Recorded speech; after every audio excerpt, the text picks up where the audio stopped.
The government of Papua New Guinea ordered thousands of residents to evacuate on Tuesday over fears of further landslides. Officials say the situation remains unstable following Friday's disaster, with rocks and debris still tumbling down the mountain. They have informed the UN that the landslide in a remote village buried over 2,000 people.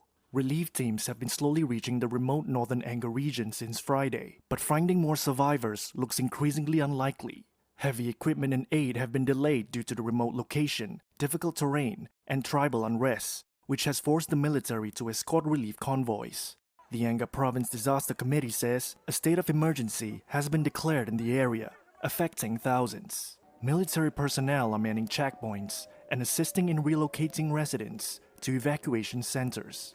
Former local government head Jim Anyandam vowed to keep looking for the missing.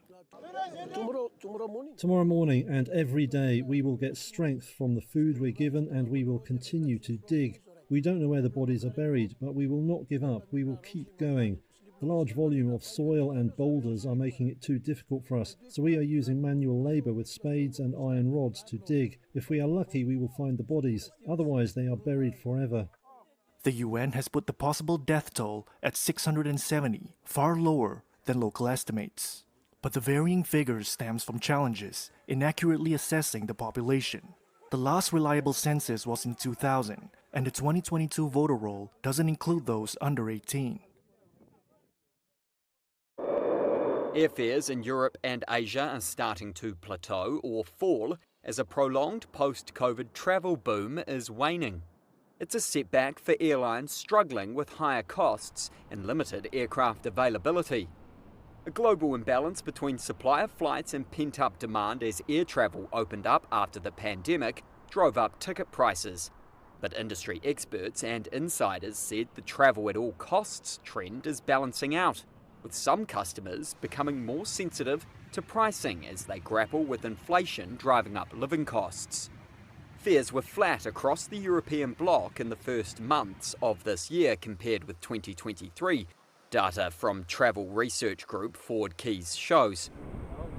The data is starker in Asia Pacific, where fares have dropped the most, down around 16% in the January to April period year on year.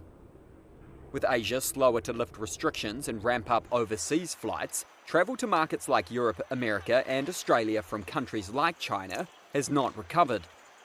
With China's economy sluggish, international flights remain around 70% of pre-pandemic levels. Economists and analysts said flatter European airfares point to lower earnings and savings rates across the continent, leading consumers to seek cheaper options.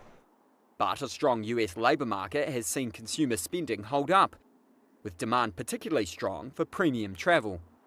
Around 16 million Americans travelled abroad in the first quarter of 2024, setting a new record and surpassing pre-pandemic volumes, according to the Mastercard Economics Institute.